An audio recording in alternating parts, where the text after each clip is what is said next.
Okay, so we've got a board full of gems. Now we need to start moving them around in our game. So let's go open up our gems script. So if I go to my script folder and open my gems, and we're going to add in a few variables that we're going to want to use. Now, for us to be able to keep track of to be able to do our movement, what we're going to have is we'll touch the screen with either your finger or your mouse, and then you'll swipe in a particular direction. So if I go back in here for a second, say we've got our red gem here. If I swipe to the right, we want to know that we're swiping to the right, and we want to swipe in all these different directions here. So to do that, if I just open the little diagram here, let's imagine we have our grid of our gems, and we have one gem here and we have another one here. We want to swap these two around. So we start this one here and we swipe in this direction. We need to know two things. We need to know where we started doing our swipe and where we ended our swipe. And then we can use a bit of maths in Unity to calculate what direction this is in. And this is going to give us an angle basically that we can use. So it'll say if we're going to the right, the angle, if we're going exactly right, the angle will be 0.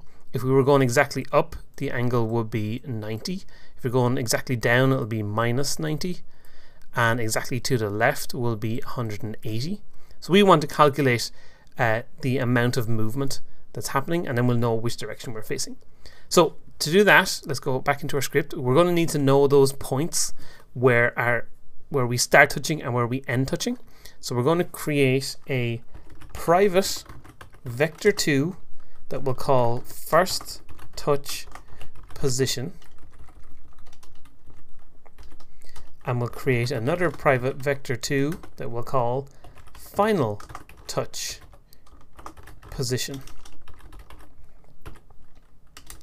Then we're going to have a private bool called mouse pressed, and this is how we're going to know if we're currently holding down, so we know when to let go. And then we're going to have a private float that we're going to call swipe angle. I'm going to set that to be 0 by default, and this is going to be the angle that we have to or the angle that we'll get to know which direction we're swiping. So we don't know if we're at 0, if we're at 90, 180 or 90. Now obviously what happens if we swipe slightly up this way? We'd still really want to count that as a swipe to the right, but say maybe that's 10, that ends up being 10 degrees. So we'll want to say anything kind of in this range, so between 45 and minus 45 should count as a swipe to the right. Anything up here, so going up to 135, will count as a swipe up, and so on. We'll do the same thing in all the directions. We'll come back to this in a moment when we're calculating that. But first thing we need to do is determine how do we get our touch points. Well, how we can get the first touch point is really easy. All we're going to do is scroll down to the bottom here. We're going to add a function called onMouseDown. So if I start typing onMouseDown, we'll actually get this as an autocomplete. So onMouseDown is a function built into Unity, which basically detects when we press on an object. And to test this out, we can do a debug.log. I'm just going to do pressed dash, and I'm just going to say plus the name of this object, because we know we've given each one of these a special name. Just to demonstrate this, so one important thing to know about the onMouseDown is if we just let this compile and run, it won't magically know that we've pressed something. Oh no, I hadn't finished loading. There we go. Oh, I still had the game running. That was the problem there. I was wondering what was. It's waiting now to compile things. I got a slight warning down here for the swipe angle not being used, but that's because we haven't set anything up with it just yet. Everything is running very slow for a moment. It'll catch up with itself in a second, I think. There we go. I don't know what was going on there. So if I click on one of these now, we don't get our little debug message coming up, because Unity doesn't necessarily know that these are objects that should be clicked on. How we can make them something to click on is if we go to our gem prefab, I'll go to our blue gem here. I'm going to double click this just to open it up as something we can reference. I'm going to go over here and I'm going to add components. I'm going to add a box collider 2D to this. So I start typing box there and it automatically started to find the thing I want. But if you want to manually find it, you can go here to physics 2D, and here you'll see a box collider 2D, and this will add a physical object to our physical component to our object. You can see it now has this green outline around it, and that's the box area that we can click on basically. So I'm going to make the size of this box collider be 0.95, so a little bit less than 1, but a little bit bigger than the image itself, and that's perfectly fine. So now that we know, we can click on this individual one. So now if I go back and play, because we know we've made this change to our prefab and that applies to these other variants as well. If I go and play, now when I click, there we go, it says I press gem 4.3, and each individual one, you can see I'm getting the click appearing. So now that we know that we can click on each individual gem, we can remove this debug log because we don't need that anymore, and we can just say our first touch position, and we need to know where our mouse is in the world. So we can use something called the input mouse position, but if I do that, so if I do input.mouse position, if I just save this, and again I'm just going to debug this just so we can see it a bit better, debug.log input.mouse position. You'll see this is going to be the way it gets the input.mouse position is going to be a little bit different. So if I click on it here now in our console down the bottom left, you'll see it's got 636 and 217. So these numbers are obviously really high, and what that's actually telling us is the mouse position relative to the full size of the screen. So this is, I've got this set up as a 1080p screen here. So whenever I click on these, it's telling us, hey, you're at pixel 600 to the right and pixel 200 up. So that's obviously not great. So we want to convert that into the world space so we can actually tell which one we're clicking on a little bit better. So let's go back in here, and what we're going to do is, instead of saying input.position, we're going to say, right before that, we're going to say on our camera, our main camera, so camera.main. So we want to know what the main camera is, so basically the camera that we're using in our scene, and we're going to call the function screen to world point, and then we tell it we want to convert, we're basically saying convert the mouse position into a position in the world based on the camera that we have. Now, one thing I just want to say here, we're using camera.main, and camera.main basically is a way to check and find the main camera in our scene. And you might have heard previously that camera.main is really bad to use over and over again, and that you should store the camera.main to something else, and that used to apply in Unity, but they've actually changed it kind of behind the scenes in Unity. So the very first time that you call camera.main, it actually gets stored behind the scenes in memory of Unity. So that every other time you try to call it, it used to be a thing that it would use up a load of resources trying to find the camera every single time, but now it only uses those resources that one time, and it immediately makes it much easier to find. So if you've seen before not to use this, it's 100% okay to use now. Unity changes so it makes a lot more sense to use. Just a minor little thing to throw in there. But now if I go back into Unity and let that compile, or it is compiled, and if I click on here, oh, did I not save? Oh, I didn't save it. Well, that doesn't help. So let's stop that. Let that go there. There we go. And now when I play, if I click on it, did I remove the debug? Of course I removed the debug, so it's not going to actually show me much if I have the debug gone, is it? Let's do, I'm just going to quickly type this again, camera.main.screen to world point, nice and simple, and then I'm going to make this tell us what the first touch position is. So try this one more time, and now when we play, and I click on 1, there we go. So it's got 3.8 and 1, so it's much more sensible now.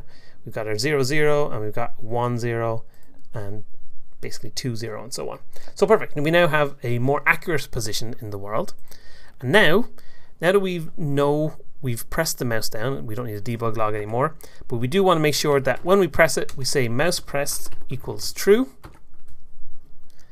And now that we know the mouse is pressed, if we go into update up here, we're going to say if mouse pressed is true. So if we're checking to see if we are already in a position where the mouse has been pressed, and input dot get mouse button up.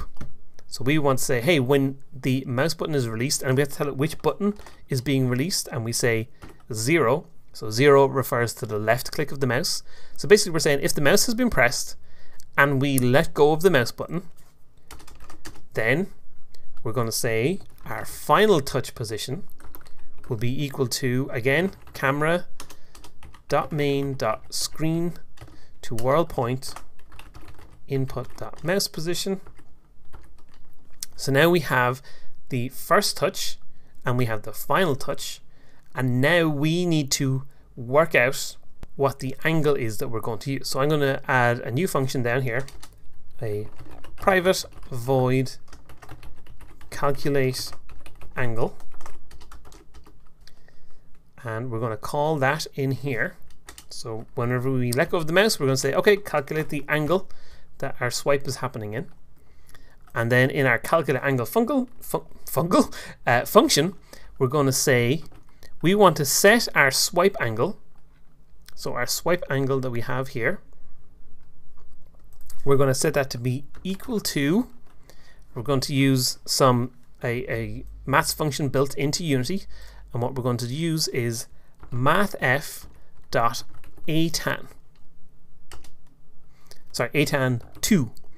So if I hover over this, you see it returns the angle in radians whose tan is blah blah blah. And what it needs to take in some values. It needs a y value and an x value to give us a angle, basically. So how we calculate the angle is we take our final touch position dot y and take away the first touch position dot y, and then we take our final touch position dot x and take away the first touch position dot x. And that's going to give us an angle for us to use. So I'm going to say debug.log the swipe angle so we can see this in action a bit better. I'm going to save this and let's go back in here, and then let's pop out our console so we can see it a bit better. I'll wait till the game is running. I do a little swipe and pop this. Okay, well, it's not letting me pop it out very well. Let's just get it over here. There we go.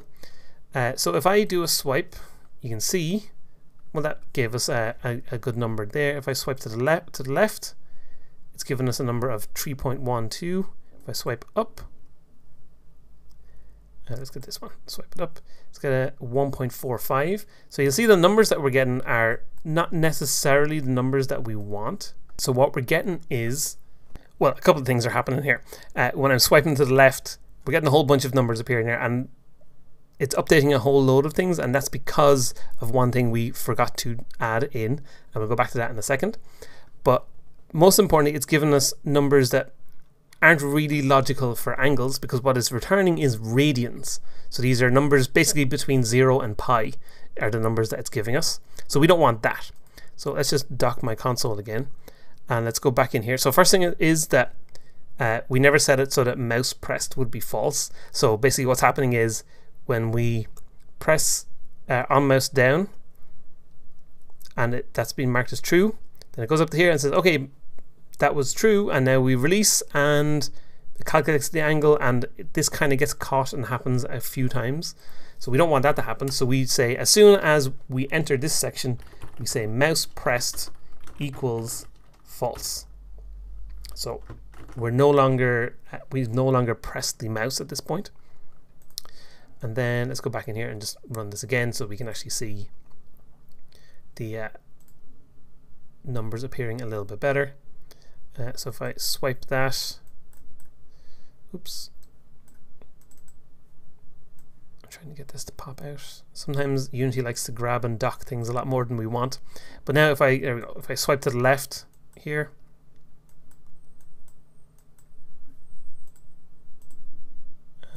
it's not picking up any of the, oh, it's not, just not showing them in this console for some reason. There we go, now it's updating them. It was updating down in the bottom left.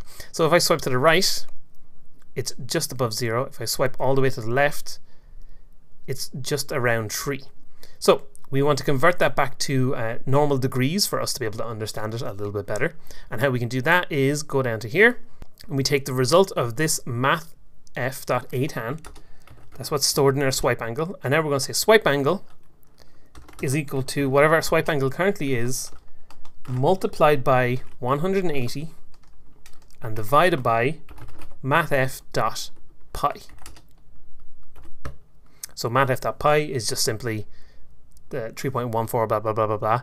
So we're dividing that number that we have here by that and multiplying it by 180, and that'll give us then, when we go back in here, if we let this play, if I swipe to the right, you can see it's just above 0 just because it's very close. But if I swipe to the left, this time it's just under 180. If I just go a little bit higher, it's just above 180. Or sorry, still just under 180. And if I go up, you can see it's about 80. So it's given us logical numbers now. So now we have an angle that we can use to establish which way our gems should actually move in our game.